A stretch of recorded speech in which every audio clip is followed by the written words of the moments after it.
Good morning, friends. Welcome back to another video. I hope you guys are having a good morning, afternoon, evening, wherever you're at.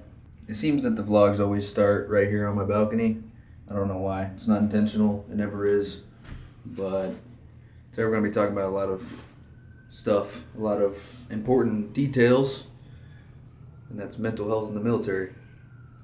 But maybe just mental health in general, not limited to just the military, but from my very own opinion, experience, and thought process.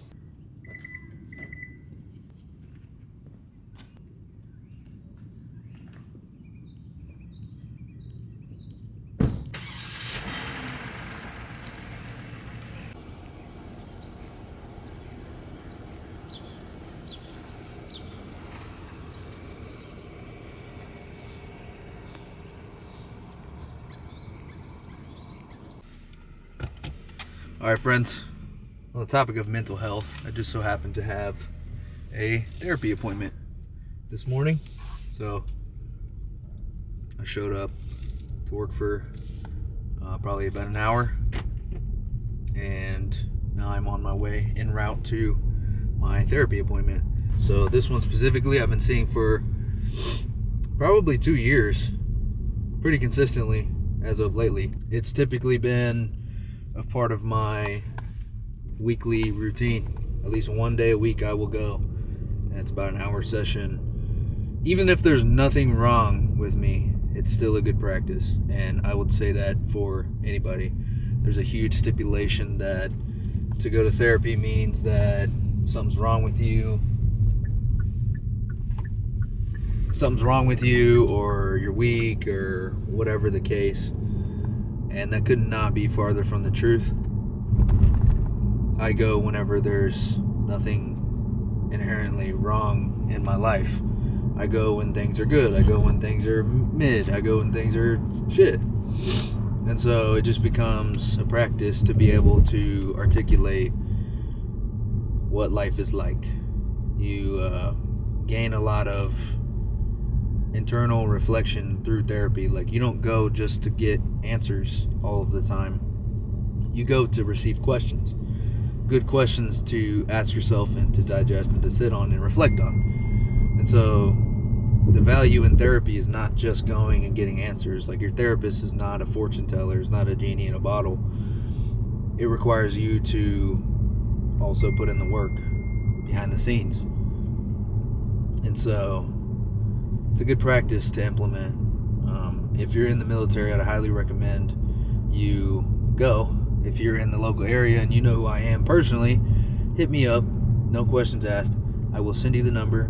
All you have to do is text to set up an appointment.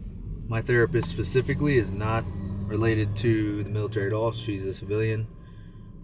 There's no paperwork involved. That's also a common misconception. Military members think if you go to therapy, maybe there's going to be paperwork written that's going to affect your career. None of that is true. From my experience with the place that I go to, none of it is true. All of it is paperwork free. Nothing about where you work, your workplace is involved, not your chain of command, nothing. So understand that.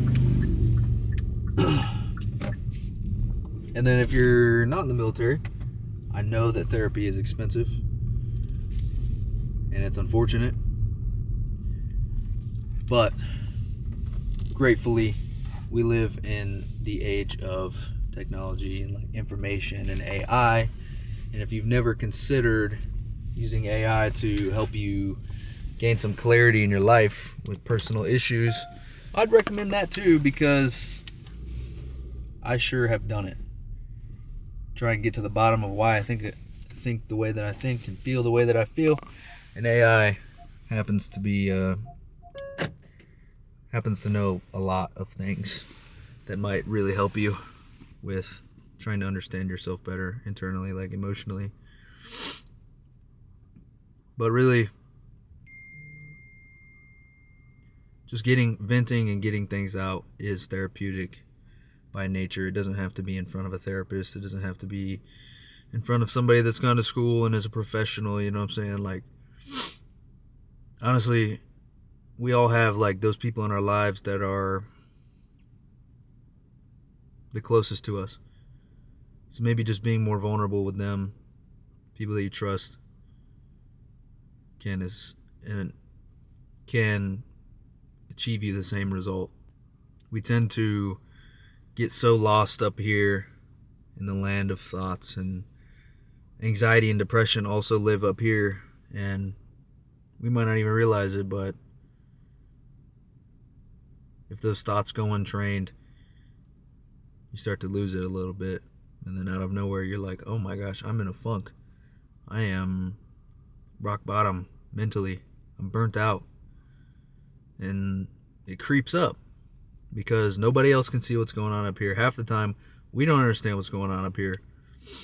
So it can come and take you by surprise in some ways. And so it's important to just get it out, to talk about it. And then what I found is, like, when I do talk about it with my friends or family, in my relationship, I realized that once it's out, I gain a bunch of clarity. Once you lay it all out, metaphorically on the table, you can see it. You can zoom out from your own situation and not be just straight ruled by your thoughts. That's another thing that I've learned that has been very valuable, is that you are not your thoughts. I am not my thoughts. I'm simply observing them. I'm in the position to observe them. We can't anticipate our next thought.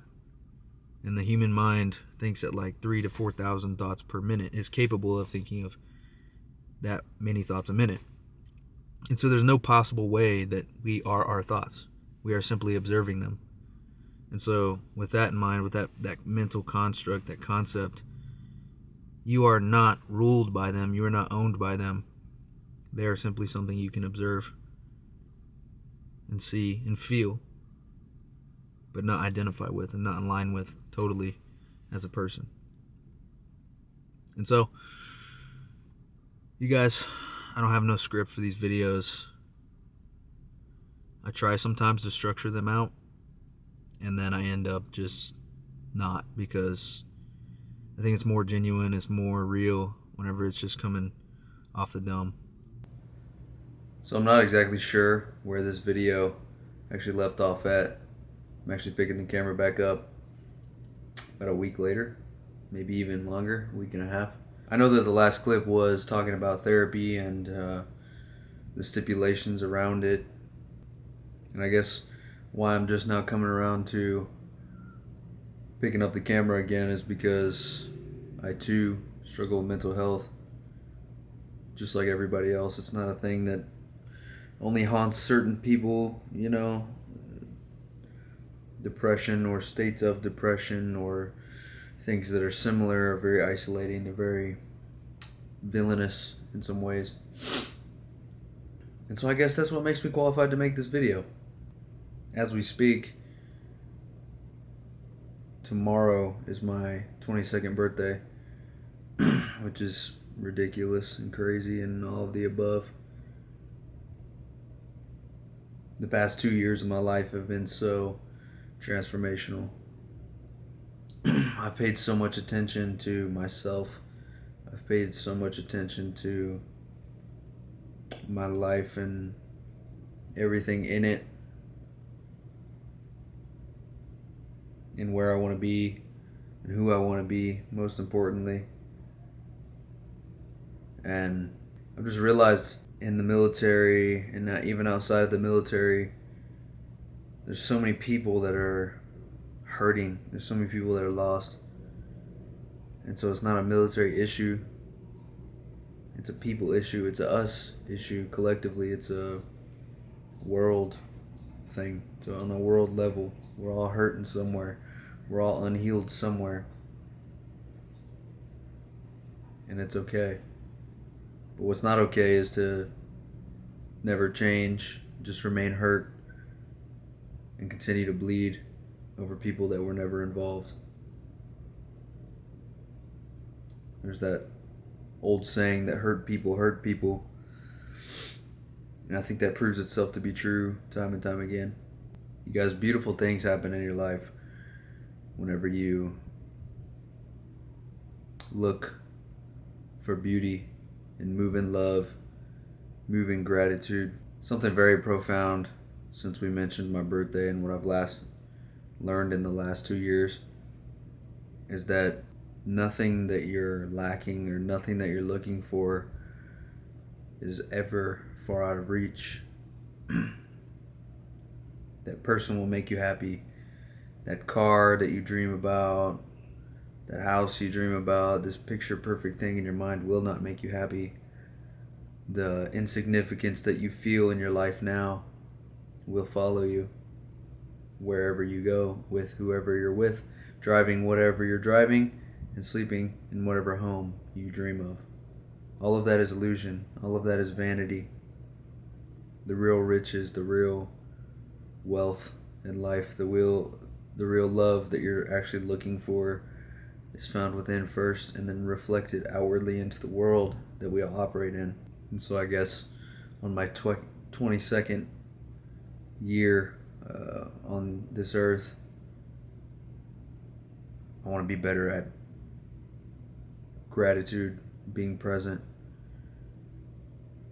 and I think that'll remain some of my pinnacle goals for the rest of my life, because of how profound it is and how much self-worth I found, how much self-love I have for myself. I still got a long way to go, but the dream is the journey.